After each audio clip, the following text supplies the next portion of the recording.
कि 1936 के अंदर डॉक्टर भीमराव अंबेडकर जी ने घोषणा की थी कि मैं हिंदू जन्माऊं लेकिन हिंदू मरूंगा नहीं।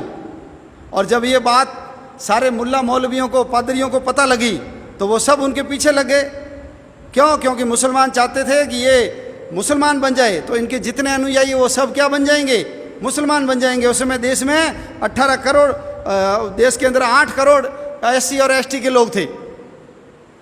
और ऐसे ईसाई चाहते थे कि ये ईसाई बन जाए। यदि ये ईसाई बनेंगे तो इनके सारे अनुयायी क्या बन जाएंगे? ईसाई बन जाएंगे। इसलिए उन्होंने सबने प्रयास आरंभ किया। जिन्ना से मिलने भी गए अंबेडकर जी, और अंबेडकर जी ने जिन्ना को पूछा कि आप मेरे को मुसलमान बनने का कह रहे हो, मैं मुसलमान क्यों बनूं? तो जिन्ना ने उनको क्या बोला? जिन्ना ने कहा कि हमारे यहाँ हिंदुओं की तरह जाति नहीं है, हम सब लोग एक हैं, हम सब लोग मुसलमान हैं। तो अंबेडकर जी तो महाविद्वान व्यक्ति थे। उन्होंने कहा कि यदि आपके यहाँ जाति व्यवस्था नहीं है तो फिर शिया सुन्नी क्या है,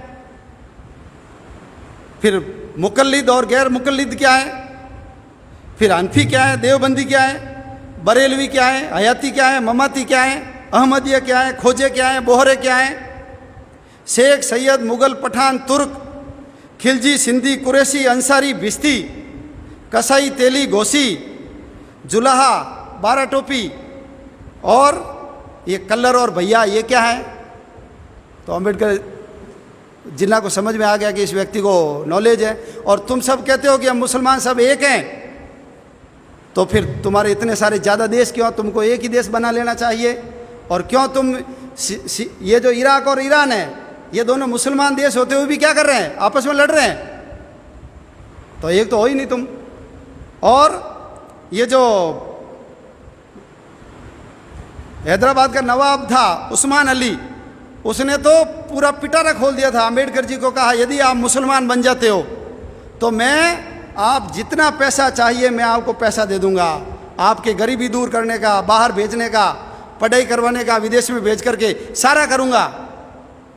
लेकिन डॉक्टर अंबेडकर जी ने उनसे पूछा कि यदि तुम समानता का व्यवहार करते हो, तुम्हारे यहाँ ऊंच नीच नहीं है, तो मुझे एक बात बताइए कि यदि कोई मुसलमान के घर में चोरी करता है या मुसलमान किसी मुसलमान का मर्डर करता है तो उसकी सज़ा क्या है? तो उन्होंने कहा उनके हाथ काट दो, उनके आंखें फोड़ दो उसकी।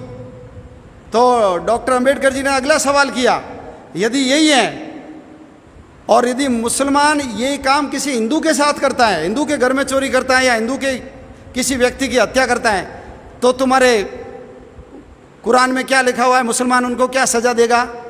तो मोहम्मद अली जिन्ना ने क्या कहा? अरे वो तो काफिर है, काफिर को मारने की कोई सज़ा नहीं है। तो उन्होंने कहा ऐसा जो दोगला व्यवहार करता है ना, मैं कभी भी मुसलमान नहीं बनूंगा, मुसलमान नहीं बनूंगा। और ऐसे ही जब उन्होंने ईसाइयों से पूछा तो ईसाइयों ने भी कहा कि हमारे यहाँ तो हम सब ईसाई हैं, हमारे कोई जाति वाति ऊंचा नीचा नहीं है।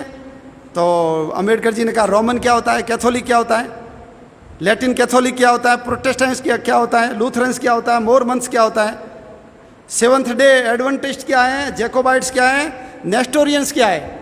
उनको समझ में आ गया कि इनको सारी चीज़ की जानकारी है। और अब सब जानते हैं यूरोप का इतिहास तो पूरा खून खराबे से भरा हुआ है, और इस्लाम का इतिहास भी खून खराबे से भरा हुआ है। 1936 में घोषणा की थी, लेकिन 1956 के अंदर इन्होंने बौद्ध धर्म अपनाया। 20 साल लगा दिए उन्होंने सोचने में क्या करना मुझे। और जब पाकिस्तान बन गया 47 में, तो पाकिस्तान का तो अनुभव उनके सामने आ गया।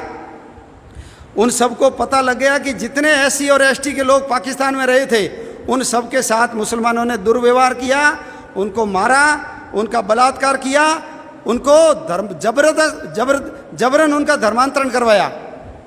और जो देश के विभाजन के बाद उस समय देश में 2 दलित बड़े नेता थे, एक तो डॉक्टर अंबेडकर जी और एक योगेंद्र नाथ जी मंडल।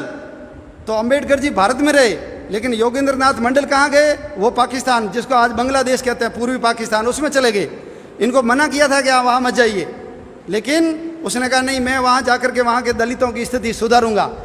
और अंबेडकर जी यहाँ विधि मंत्री बने और वो वहाँ विधि मंत्री बने, लेकिन 1.5 साल में योगेंद्र नाथ जी मंडल को पता लग गया कि ये किस प्रकार के लोग हैं, उनका जीना आराम हो गया और वो बांग्लादेश से यानी पूर्वी पाकिस्तान से भाग करके वापस बंगाल के अंदर आए। भारत में आकर के उनको शरण लेनी पड़ी और उनका पूरा जीवन किस में लगा, उनका पूरा जीवन गुमनामी के अंदर कट गया। आज भारत में रहने के कारण डॉक्टर अंबेडकर जी का इतना बड़ा स्थान हो गया। तो अंबेडकर जी ने कहा था, जिसकी जड़ें विदेशों से जुड़ी हुई है उसमें मैं कभी भी नहीं जाऊंगा। बौद्ध धर्म तो हिंदू धर्म का ही अंग है। ये जो हमारी धर्मधारा चल रही है हिंदुत्व की, उस हिंदुत्व की धर्मधारा में से जितने पंथ संप्रदाय निकले हैं उनमें से ये एक पंथ बौद्ध धर्म है। और यदि वो बौद्ध बन जाता तो क्या फर्क आ जाता, वही नाम रहते हैं हमारे जैसे, वही पूजा पद्धति, वही दीपक, वही चावल, वही मौली, वही अगरबत्ती, वही माला, वही फूल, वही टंकोरी, वही आरती, कोई फर्क नहीं पड़ता बुद्ध बनने से। और हमने तो हमारे जो अवतार हुए हैं उनमें से भगवान बुद्ध को क्या माना है, अवतार माना है। तो अंबेडकर जी का बहुत बड़ा योगदान है। यदि उस समय अंबेडकर जी मुसलमान या ईसाई बन जाते, उन्होंने कहा भी था यदि मैं ईसाई बन गया तो मेरे ऊपर अंग्रेजों का एजेंट हूँ ऐसा आरोप लगेगा, इसलिए मैं अंग्रेजों का एजेंट नहीं बनना चाहता। और यदि मुसलमान बन जाऊंगा तो इन्होंने जैसे देश का विभाजन कराया है ये फिर मेरे अनुयायी देश का विभाजन करेंगे, इसलिए मैं मुसलमान ईसाई नहीं बनूंगा, बौद्ध बनूंगा।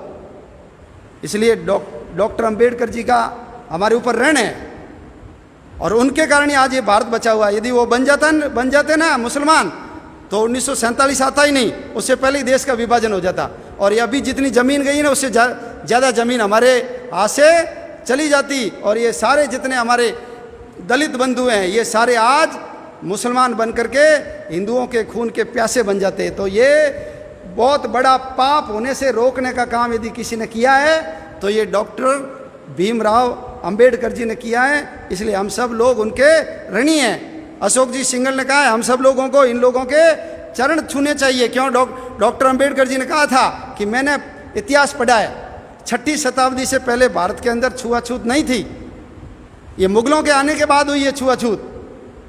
हाँ, अपवित्रता जरूर थी लेकिन अस्पृश्यता नहीं थी। और यदि वो बन जाते तो आज हमारी भूमि भी कम हो जाती, हमारी जनसंख्या भी कम हो जाती। इसलिए इन लोगों ने अपने धर्म को बचाने के लिए ये काम कर लिया, मांस निकालना, चमड़ा निकालना, मैला ढोना स्वीकार कर लिया, लेकिन ये मुसलमान नहीं बने। इसलिए हम सब लोगों को इनके चरण छूने चाहिए। ये वास्तविक स्वतंत्रता संग्राम के महान योद्धा सन्यासी है।